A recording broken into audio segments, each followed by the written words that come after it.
आप देख रहे हैं अमेज नाउ। जिस तरह से हर रात के बाद उजाला होता है, यानी अंधेरे के बाद उजाले से मिलन होता है, यह प्रकृति का नियम है।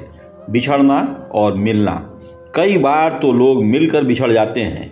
कुंभ मेला इस बिछड़ने और मिलने का सबसे बड़ा गवाह प्रमाण है। इस समय तो कहा जा सकता है कि मिलने और बिछड़ने की संस्कृति का बहुत बड़ा केंद्र बना हुआ है महाकुंभ मेला परिसर। मिलने और बिछड़ने के ही क्रम में आज हम आपको दिखाने जा रहे हैं कई अलग अलग दृश्य। कहीं माँ बाप अपने बेटों से रुष्ट होकर कुंभ में प्रवास कर रहे हैं। हम बहुत दुष्ट है, 3 भाऊ हैं, तीनों दुष्ट है। उनसे कुंभ है तो हम दोनों चलो मरेगी स्नान।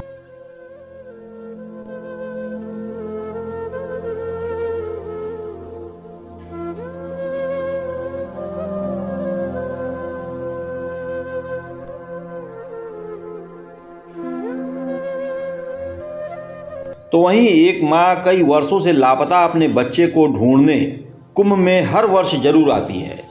उस दुखियारी माँ ने सुन रखा है कि कुंभ मेले में बिछड़े अपनों से मिल जाते हैं। यह भी आस्था का ही विषय है।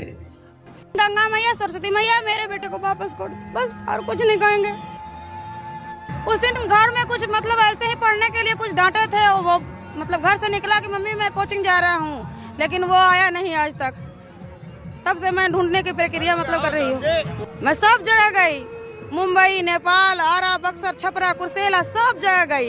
अब यहाँ आए हैं संगम में। सुना है मैं देवादिदेव महादेव की कृपा होती है, हो सकता है मेरा बेटा से भी मेरे को संगम हो जाए। इसके वियोग में मेरा चैनल का नाम है अनंत भक्ति और मैं शिव चर्चा भजन जो भी है भक्ति भजन गाती हूँ, गीता पढ़ के सुनाती हूँ। सबको मन नहीं लगता है ना, घर में पढ़ते रहती हूँ। तो इस महाकुंभ में एक किन्नर गंगा स्नान को आती है और उसे 50 वर्ष पहले बिछड़ी उसकी माँ मिल जाती है अचानक उसके सामने। उसकी खुशी को मापना शायद इस आधुनिक युग के किसी यंत्र या डिवाइस से संभव नहीं था।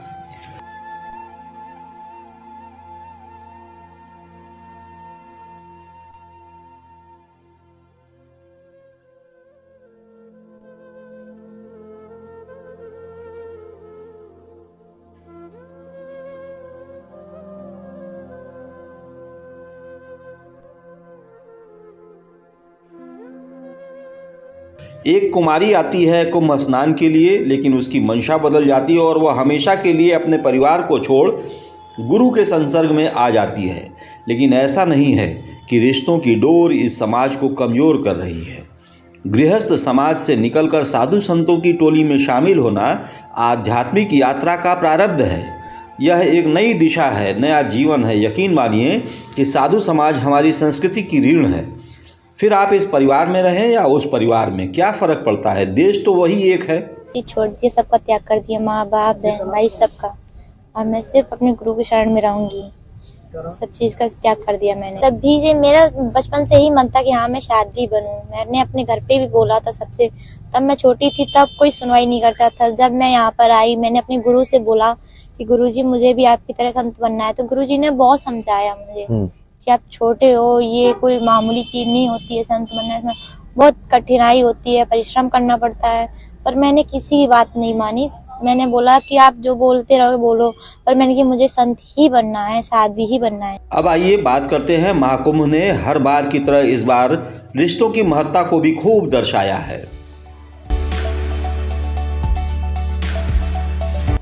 कहीं पिता असहाय है तो पुत्रगण उन्हें कुंभ स्नान करा रहे हैं, तो वहीं अबोध अनजान छोटे छोटे नौनिहालों को पिता गंगा मैया की गोद में अटखेलियां करा रहा है। कितना सुंदर दृश्य है।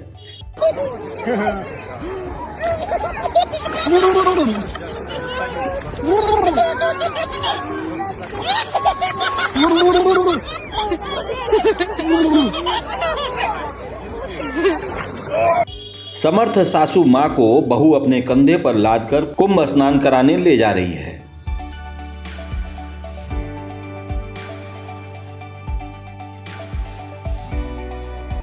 तो वहीं एक 65 वर्षीय पुत्र अपनी 90 वर्षीय माँ को ठेले में लादकर कंधे पर दौड़ता हुआ कुंभ स्नान की ओर जाता दिख रहा है।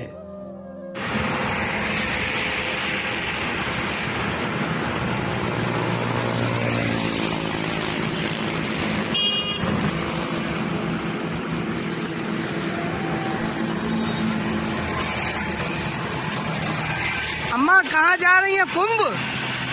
अच्छा, कितनी उम्र है आपकी अम्मा? 90 साल? अच्छा,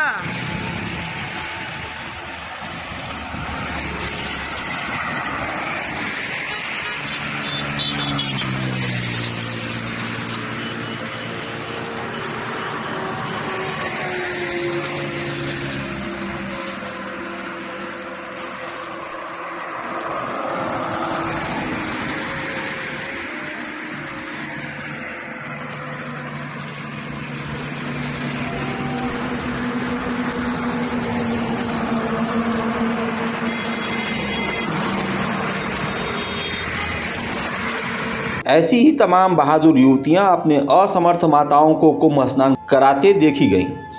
तो वहीं एक दिव्यांग बच्ची को उसकी मां कितनी शिद्दत से कुंभ स्नान करा रही है। वास्तव में यह सब कुछ सनातनी हिंदू परिवारों और सनातनी संस्कारों में ही संभव है।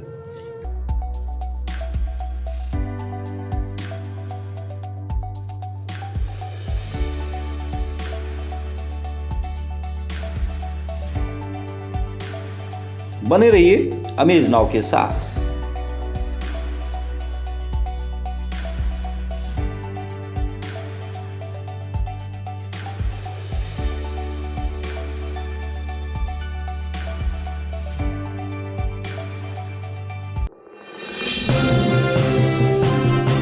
आप देख रहे हैं अमेज नाउ।